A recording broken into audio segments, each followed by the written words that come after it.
හොඳයි මේ පාඩමෙන් මම ඔයාලට කියලා දෙන්න යන්නේ ඉංග්‍රීසි කතා කරනකොට තවත් අපිට අත්‍යවශ්‍ය වෙන වාක්‍ය රටාවක් සම්බන්ධව ගොඩක් වෙලාවට අපි එදිනෙදා ජීවිතයේදී කතා කරනකොට මේ වගේ දේවල් කතා කරනවා.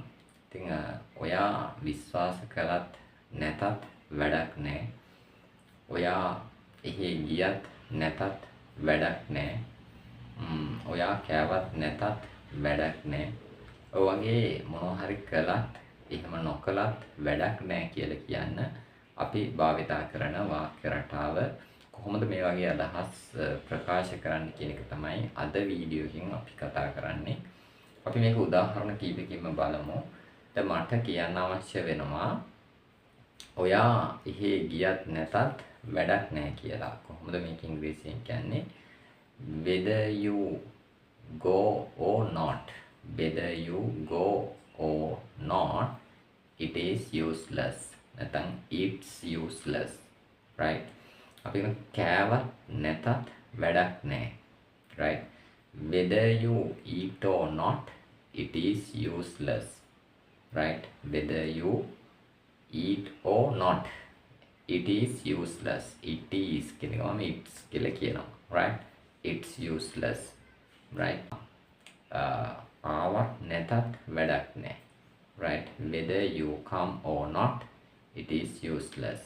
ඉතින් මේ විදිහට මෙන්න මේ වාක්‍ය රටාව භාවිතා කිරීමේදී එතකොට මුලින්ම අපි භාවිතා කරන්න ඕන whether කියන වචනය, right? whether ඊට පස්සේ භාවිතා කරනවා අදාළ subject එක. දැන් අපි කියනවා whether you.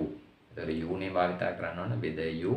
then ඊළඟට අපි පාවිච්චි කරනවා verb එක, right? ඊට පස්සේ or not කියන වචන දෙක එකතු කරන්න ඕන මේ වාක්‍ය රටාව භාවිතා කිරීමේදී. පාඩම් කළත් නැතත් වැඩක් නැහැ, right? whether you study or not, it is useless. whether you study or not, it is useless. ඔයා අපි ගමු තව එක්සැම්පල් එකක්. ඔයා මේක ලියාගත්තත් නැතත් වැඩක් නැහැ. whether you write or not, it is useless. whether you write or not, it is useless. whether you come or not, it is useless. ආවත් නාවත් කමක් නැහැ, නැත්නම් වැඩක් නැහැ කියන අදහස තියෙන්නේ මේක ඇතුලේ.